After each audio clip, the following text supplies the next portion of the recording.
que isso deveria ser melhor pensado em termos desse coeficiente de utilização em relação a garagens. Quanto a recursos que vocês realmente melhoraram, eu acho que importantíssimo isso. Os recursos dos prédios hoje são muito pequenos, vocês conseguiram aumentar, eu acho que está de bom tamanho. Bom, e outro problema é o seguinte, é que se cria as leis, como eu falei, mas não existe nada que pressione o poder público de agir. Então, o que acontece?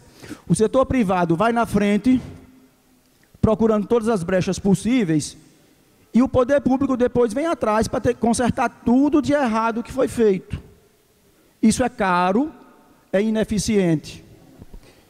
Precisou o Ministério Público interditar toda a região da área de expansão da cidade para frear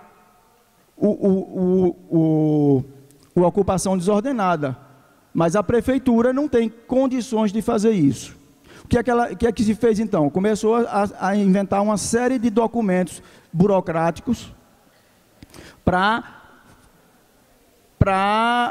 segurar isso. Resultado, hoje, acredito que o número de construções clandestinas em Aracaju tem aumentado muito, em função da burocracia que se criou. E pelo que eu senti também no plano, se cria uma série de documentos para você fazer uma construção. Quanto mais documentos se cria, mais difícil fica, porque um empresário não vai poder ficar esperando 1 ano, 2 anos, que aprove tudo isso nos órgãos que são desconectados, para poder fazer o empreendimento. Um empresário mais estabilizado, ele até tem que suportar isso, porque ele precisa de documentos. Senhor Rui, pedimos por gentileza para o senhor concluir, porque existem outras pessoas inscritas e o auditório acaba esvaziando. Eu estou demorando demais, realmente. Mas, veja bem, eu acho que seria uma maneira de colocar no plano diretor, de estruturar melhor os órgãos municipais, no sentido de resolver encaminhar melhor todos os projetos que entram hoje para aprovação, tá? E também um mecanismo de pressionar também os órgãos municipais, no sentido de estabelecer realmente um plano de crescimento da cidade. Porque se a prefeitura não fizer um plano, um projeto do crescimento da cidade, não adianta, porque na hora que ela vai chegar lá, as soluções são muito mais caras e mais difíceis.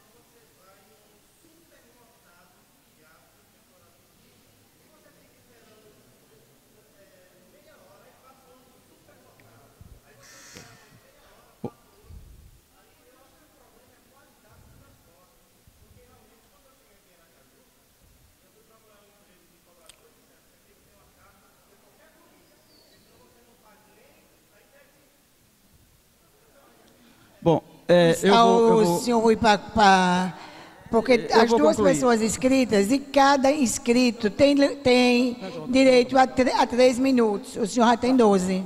Me desculpe, é porque foram vários assuntos em problema. Bom, mas eu acho que o Juan anotou aí as minhas sugestões, né? Pronto, é só isso, obrigado. Fica registrado, fica gravado, fica em ata, e também pedimos que as pessoas podem apresentar à Câmara, para que seja através de um vereador apresentado como emenda. Então, tudo fica registrado e tudo vai ser analisado. Convidamos agora o senhor Lázaro Sandro de Jesus.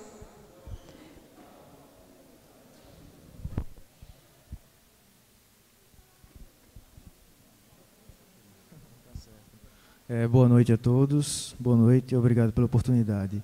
Bem, eu gostaria que esse plano diretor que está sendo aqui discutido, ele abordasse no tocante ao meio ambiente, algo do tipo uma distância que você deve ter dos empreendimentos para o mangue, para o rio, e sobre como esse plano diretor vai interferir sobre as obras que já existem aqui no nosso município, que estão muito próximas dos rios, né? Nós vimos aqui, por exemplo, no Mangue, na Maré do Apicum, tudo bem, a prefeitura veio, fez a avenida, ficou muito bom, mas, de certa maneira, a própria prefeitura acabou adentrando o Mangue quando acabou aterrando. Também não havia região ali naquela localidade para poder fazer estruturas para a comunidade. Eu acho que foi a que acabou sobrando e é lá onde está sendo construída as instalações. E gostaria também que ficasse claro no plano diretor como ele será aplicado para as obras que já estão irregulares. Eu não cheguei a ler o plano por completo, foi uma falha minha, mas eu gostaria de que ficasse bem claro isso, porque, tudo bem, a gente coloca agora para planejar uma cidade para mais 10 anos, que depois mais 10 anos, sim, mas o que já está errado agora? A gente tem que corrigir isso também, e que fique bem claro, e que não fique algo do tipo, quem tem dinheiro consegue, porque as punições têm que ser duras mesmo. Se o cara errou, se o órgão errou, se a empresa errou, tem que derrubar, tem que tirar, está errado. Quando a gente aprende quando a gente é pequeno, quando a mãe sempre castiga a gente, a mãe da criança, ela tenta castigar para evitar que aquilo volte a acontecer. A gente tem que fazer isso também. Então, o plano diretor tem que ser rígido para isso, para evitar que essas empresas permaneçam construindo obras, destruindo a nossa cidade, porque o que está acontecendo aqui os interesses privados estão prevalecendo em nossa cidade. Por exemplo, a questão do gabarito, do limite do gabarito nessa região aqui, na zona de expansão, na orla, tem que ser delimitado, pelo amor de Deus. Não vamos esquecer isso daí, certo? Porque senão isso aqui vai acabar virando Recife. Aquele monte de prédio na frente, como foi colocado aí no telão, e a gente não vai poder sequer olhar o mar, sentir aquela brisa. Sobre a brisa, sobre a temperatura também. Eu coloco também como uma sugestão que nessas áreas que o plano diretor coloca como uma área que está lá vazia, como especulação, exemplo, entre o Conjunto Santa Teresa e o Conjunto Beira-Mar. Desde quando eu nasci, já tem 21 anos que eu moro lá no Santa Teresa, e sempre, desde quando eu nasci, tem aquele terreno lá. Eu até brincava lá, jogava bola e continua lá. Acredito que seja também especulação imobiliária. Então, eu coloco como uma sugestão que nessas localidades, em determinadas regiões da cidade, sejam colocadas áreas pulmões. O que seriam essas áreas pulmões? Seriam justamente áreas que pudessem amenizar o calor, né, a temperatura que nossa cidade vem sofrendo. O verão está chegando aí e a gente vai ver como Aracaju vai sofrer nesse ano que vem. Uma sugestão também sobre a questão da arborização. Para que fique mais claro, poderia ser colocado um incentivo no IPTU, um desconto no IPTU para quem arborizasse, para quem colocasse uma árvore na calçada dentro das condições que a calçada puder, né? Eu sei que existem pessoas técnicas que podem verificar quais árvores podem ser colocadas na calçada, mas com uma vantagem no IPTU para essas pessoas. Também gostaria que o plano diretor, repito, não li o plano todo, mas que deixasse bem claro o incentivo às feiras, porque você tem de um lado as feiras, né, que a grande parte da população, tanto rica quanto pobre, sem distinção, vão lá, mas, por outro lado, você tem as entidades, as empresas privadas, que estão aí a todo tempo transformar em feiras os seus supermercados. É um supermercado em cada bairro da cidade. Então, as feiras não podem perder com isso, não. Tem que permanecer feira. A prefeitura tem que investir, tem que dar infraestrutura para que as feiras permaneçam acontecendo. E sobre o transporte público, pelo amor de Deus, né? Eu, por exemplo, recentemente tive que comprar uma moto, porque para ir para a escola, voltar todo dia, perder 6 horas esperando o ônibus, 6 horas da minha vida, que eu poderia estar produzindo, tem que estar lá esperando o ônibus, sem saber quando vem, né? E eu até coloco como um desafio, não para mim, mas para vocês, vereadores, nossos representantes, que fossem hoje para casa de ônibus. Duvido que vocês chegassem antes de meia-noite. É sério, é muito difícil, viu? Obrigado.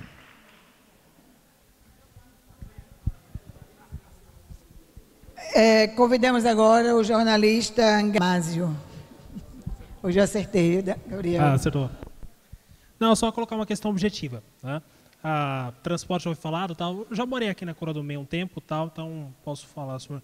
Mas objetivamente uma questão que até foi levantada pelo Cordovez, né, o engenheiro Cordovez, sobre esses prédios abandonados, né, que tem uma chamada outorga onerosa ou então um IPTU progressivo, que se o imóvel não for desocupado dentro de um prazo de 5 anos, tal, aí o imóvel pode ser desapropriado pela prefeitura.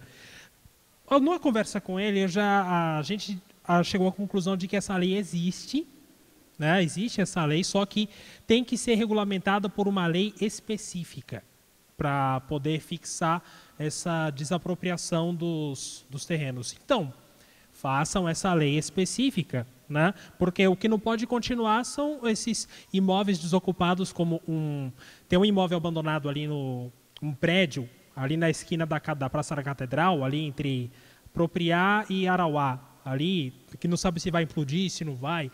Tem o Hotel Brisamar, o Flat Atalaia, esses hotéis que estão abandonados já há mais de 20 anos, já foram invadidos pelo Motu, né? Já deu uma confusão do caramba, né, que até eu acompanhei isso de perto, e assim, a prefeitura não toma aquilo, né? Assim, podia se tomar ou para fazer um empreendimento, ou para ocupar como prédio público, ou então oferecer como casa, como moradia popular, né? Então, não dá para tomar, não dá para cobrar imposto porque falta uma lei específica. Façam essa lei específica e cumpra-se essa lei, tá? Quanto ao transporte, chega, não precisa dizer mais nada, né? Resolvam. O caminho foi dado, então resolvam. É isso.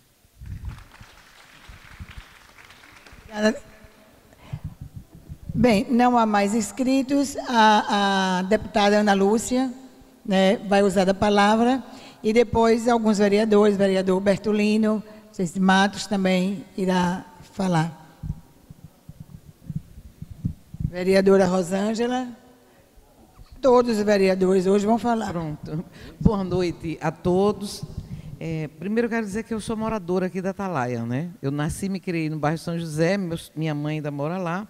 Então, tem 2 bairros assim da minha convivência. E vejo que fui contemplada pelos moradores daqui em termos de reivindicação, mas algumas questões a gente precisa tomar posição, enquanto morador do bairro, para que essas emendas realmente sejam respeitadas. Primeiro, nós moramos aqui perto da orla. Essa determinação que até 2 andares pode fazer juntos os prédios, isso gera a parede de cimento que vai impedir a ventilação e a brisa do mar do mesmo jeito. Porque, sabe, depois do 2º andar é que você vai ter o recuo. Então, eu acho que esse é um problema seríssimo e que nós precisamos solicitar e reivindicar de todos os vereadores que tem que ter o recuo lateral, porque isso é que vai evitar essa barreira, como em Recife, como no Rio de Janeiro, né? O Rio de Janeiro não era quente do jeito que ele é. Ele é fruto da obra dos homens, né? Que criaram exatamente essas paredes de cimento. Bom, segundo, eu insisto, e até o final, com o Fórum de Aracaju, nós vamos fazer emendas, que Aracaju deve priorizar a sua horizontalidade. Aí, Rui, a gente tem uma certa discordância, sabe?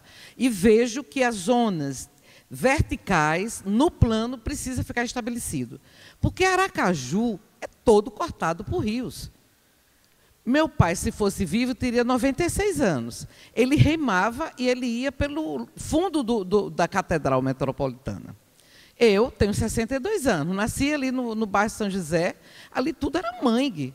Hoje são bairros que vocês não têm nenhuma dimensão do que era isso há 40, 50 anos atrás. Essa área nossa daqui, a zona de expansão não pode ser de expansão, sabe? Tem que restringir essa expansão. É uma área extremamente frágil. Você perfura com 1 metro, 1,5 metros, já tem água. No inverno, o lençol freático volta pelo esgoto das casas, da cozinha, de banheiro e tudo mais. Então, essa é uma questão que precisa ficar resolvida no plano. Não dá para a gente liberar a Atalaia e toda essa extensão litorânea com edifícios de 15, 20 metros. Esse é um problema que vai ser tenso, porque isso é uma questão de concepção entre uma cidade vertical e uma cidade horizontal. A cidade horizontal ela vai se expandir mais, mas vai ter menos problema. A questão do transporte coletivo, já falei isso no SIC, né? Passei os dados para os vereadores. Veja, você pega o censo do IBGE, Aracaju tem 132 mil carros, tem 1.800 e pouco ônibus, e 800 e poucos micro-ônibus. Então, a opção de Aracaju é carro individual. Aracaju é uma cidade pequena, não tem como você estar com essa opção. Nós temos que ter uma concepção de transporte coletivo. Seja ele o ônibus, o micro, ou a Kombi, a Topic, sabe? Regularizar os transportes coletivos menores para que dê mobilidade. Porque se for estar intensificando e motivando as pessoas a trabalharem no seu carro, a mobilidade aí é que vai ficar mesmo impraticável. Impraticável. E essa cultura individualista a gente precisa superar, senão a gente não vai conseguir enfrentar os problemas da exclusão, da discriminação, que é o que a gente vive na nossa sociedade. Então, quem tem dinheiro pensa só nele e o resto que sofra. Esse é o grande problema. Vejo que a parte de urbanização, de paisagismo, de tudo mais, tem que ser igual da Coroa do Meio, do Bugio, do Lamarão, da Soledade. Nós temos uma cidade belíssima. Precisa ser melhor cuidado, principalmente nos bairros mais distantes do centro, e principalmente na zona oeste e da zona norte da nossa cidade. E aqui, eu vejo, o companheiro de Santa Teresa já disse, a questão da arborização é seríssima, em toda essa área daqui, Atalaia, Caminho do Mosqueiro, Zona de Expansão, Santa Maria, Santa Teresa, Augusto Franco, é muito grave isso, nós não temos uma política de arborização da nossa cidade. Quero aqui dizer que a semana passada nós aprovamos um projeto de Gorete Reis, que é interessante, mas não resolve. Cada carro vendido, o dono da loja que vendeu o carro, ele tem que plantar uma árvore, e essa árvore é estabelecida pela Secretaria de Meio Ambiente. Outra questão gravíssima, porque não tem um órgão ambiental do município, isso precisa ser criado, o plano tem que deixar isso muito claro, né? Nós temos aqui na Atalaia a Praça do Val Andrade, que toda vez que chove vira uma piscina, e é o local de jogar pelada, jogar futebol. Nós temos quase 50 times aqui nessa região, da Coroa do Meio e da Atalaia, só desse lado, que joga ali. Ali nós já pedimos de todo jeito que veja uma forma de escoar aquela água, mas não, é uma praça que existe há mais de 30 anos e que não, sabe, nunca passou por reforma. E eu vou dizer, você chega lá, é uma praça bem cuidada, porque esses times todos, eles tomam conta da praça. Não tem morador de rua, não tem tráfico ali das drogas. Então, nós precisamos ver isso. Por fim, nós precisamos ver uma questão que aqui nessa obra da Coroa do Meio, a dragagem, dragaram aqui, onde vocês querem construir a Praça da Juventude. Ali foi dragado. Mas aqui no final da Maré do Apicum, o assoreamento é tão grande, né, que aí o mangue cresceu. E aquilo ali não era assoreado. Ali os pescadores têm a colônia, não tem mais sentido. Eles não podem mais guardar os barcos ali, porque não tem como chegar. Esse crescimento do manguezal nem sempre é uma coisa boa do meio ambiente. Ele está indicando também uma degradação ambiental, que é o assoreamento que está acontecendo aqui na 13 de julho. A praia 13 de julho, o mar que está invadindo o rio. Você nota claramente isso. As ondas do mar e o rio ao lado. Então, nós precisamos ver aqui também a questão da dragagem, porque como é que vai essa água da Costa do Sol, como é que vai escoar lá para a Maré do Apicum, quando a maré está cheia? Se ele está assoreado, não tem como, ele volta. É uma questão assim, os geógrafos têm dito, os engenheiros têm dito, e a gente precisa, eu já fiz 2 indicações para a Secretaria de Meio Ambiente, porque dragar não é uma coisa barata, então tem que fazer parceria com o Estado. Eu acho que é uma coisa, a dragagem do canal Santa Maria tem que ser feito, ou faz, ou essa zona de expansão está extremamente comprometida, né? Com relação à educação, para que vocês tenham uma ideia, só existe ensino médio no Santos Dumont, ensino regular. Esse bairro todo não tem, Atalaia não tem, só tem Santos Dumont, Mosqueiro, zona de expansão, não tem ensino médio. Então, é gravíssimo. Isso é da rede estadual. Nós vamos, mais uma vez, fazer indicação. Já fiz 2 indicações, vou fazer mais agora, levando exatamente a justificativa de vocês. Mas é uma coisa que